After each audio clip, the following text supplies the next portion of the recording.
Beams. That's more like it. That's the air going out of the balloon. There's Maxwell. Don't look at me like that, Tom. I do my own sound effects. The ball goes up towards the wing. Coming through was Cloak. This is when we need stuff. Enright. Johnson. Johnson goes short. Finds Ling. Oh, Ablett set a real task here. Still he goes, but three beat him. Swan. Johnson. Tuvey tried. You heard the umpire. Milburn had a trying night. Ablett terrific. Ling. Look at the pressure from Collingwood. Much as they started, and they're forcing Geelong backwards. Bartell wide got it from Hunt. They're still going backwards. Oh, that's a terrific effort by Collingwood. Given the score, they're just sticking at it. It proves, Dennis, that footy's about habits, and they do it habitually, regardless of the state of the game. And Scarlett turns it over in the end, and then Didak wants it back, and he gets it back. He'd love a late goal, but he does the team thing, kicks to the top of the goal square, and side bottom, well, he puts some cream on the most beautiful cake imaginable today for the Pies.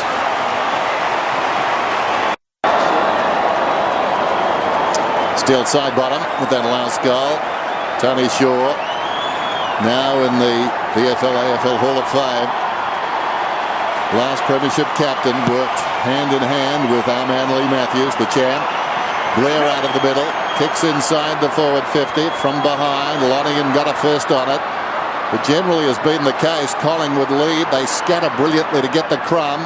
Initially it was Wellingham, now it's Beams, feeds it out, Didak, slippery, McCaffrey, ball just fell, Hunt, and now running it up Johnson, to the wing Bartell, 28th possession Bartell, just a typical Jimmy Bartell game, sometimes win or lose, his game just doesn't alter, he's tried pretty hard. Tuvey, I'm sure he's one of those players Michael Malthouse just loves. He stayed in the team and a lot of people doubted he could be a major contributor. Here's Maxwell. Got it from Shaw. So Maxwell back. He's kept picking him, Dennis, and he keeps doing the job too. There you go, There's Lee. another one a metre from the boundary line. What if they keep stats on those? How long the mark is from the boundary line? Well, Mick did say on game day last night he's not a huge stat counter, but he has some obscure ones. Maybe that's one of them. Yeah. Looking at Pendlebury, he hasn't had a lot since half time, but no one was more influential than him in the first quarter, was it? Where they kicked 2 first quarter goals. What's going through your mind now, Tom? With 3 minutes to go, we're seeing the end of something that's been just wonderful to watch. It's been pretty special the last 4 years by Geelong. Yeah, it has been. I mean, I guess as a Geelong player and teammate, a lot of these guys don't like seeing a performance like this. They'll still be a good side next year. The really impressive thing about this game has been the role playing of Collingwood, and they look like they're on the verge of something similar to what we were back in 2007. Wellingham, Blair missed the target. Ablett probably counting down to his final kick. I say probably, not certainly. And a Geelong jumper. Maxwell surely must get a free kick. Gee, they might be a week early, but I can recall that last 5 minutes of 1990, that Collingwood echoing around the MCG. It just... I was there. I was a Bombers fan. I had it was tingles. 32 on my back, Timmy Watson. What? What's that old saying? Keeping a lid on it. It's going to be an interesting week in Melbourne, isn't it? Yeah. No lid here tonight. Darren Jolly's free kick. Go on, Darren Jolly's free kick. Thank you. Lids are overrated. Get them off. Rip them off. Quietish night, Jolly. I mean, he's been an imposing figure this year for Collingwood. It's been a great pickup. Just his second kick.